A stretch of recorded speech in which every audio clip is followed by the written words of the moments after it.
15 years na to sa Saudi nagtatrabaho. Ano trabaho niya? Isa pa. Tingnan mo yung nakikita mo yung bundok na yan. Ah, Yung bundok na yan. oh, hindi sa'yo yan. Gunggong!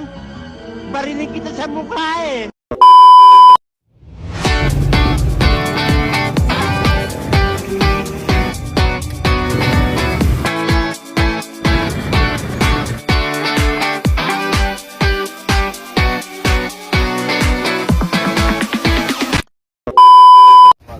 Kasi gutom nitong dalawang to eh.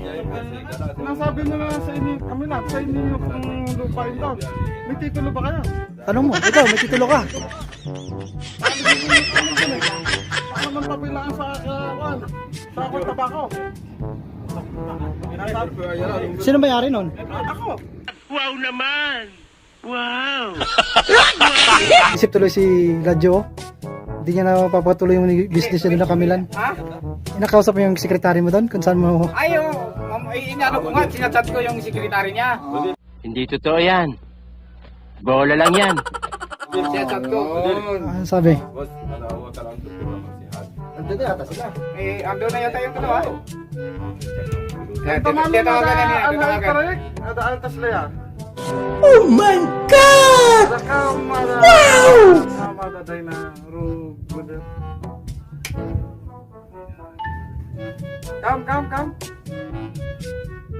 Talatin kam sin English. 300. 350. Nakalas ada 50, only 300 kalas. Batas.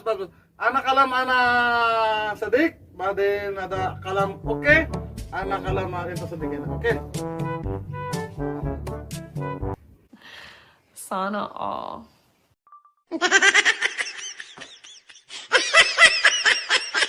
Iba talaga pag businessman, no? Mga Arab yung kausap, ano? Ano na to dito, 15 years na to sa Saudi nagtatrabaho. Pwede na! Ano trabaho niya? Isa pa. Tingnan mo yung nakikita mo yung bundok na yan. Ah, Yung bundok na yan. saglit. Nakikita mo yan. Pakita mo. Sige. Punta dito. Ano nakita mo yung Dito. bundok na yan? Ah, ayun talaga. Nakikita mo yung bundok na yan? Oh, hindi pa naman ako bulag. Oo. Oh, hindi sa'yo yan. Gunggong! Barinig kita sa mukha eh! Hindi ka sakop sa akin. Ba't yan tumatawa? Ayun, boss, Wendy. Ano masasabi mo, boss? Ano kasi, sukat kayo naman takot. Ang may-ari naman to, alam mo kung sino? Gusto mo sabihin. Hindi, sasabihin ko naman talaga kung sino may-ari nito eh. Oh, alam mo kung sino, anong apelido may-ari nito? Alam mo kung sino? Furidsan. Hindi. Isa lang ang may-ari ng ano, Saudi. Si King Salman. Hindi. Ang isa lang, nag-iisang apelido lang yun. Arabia? Hindi. Road.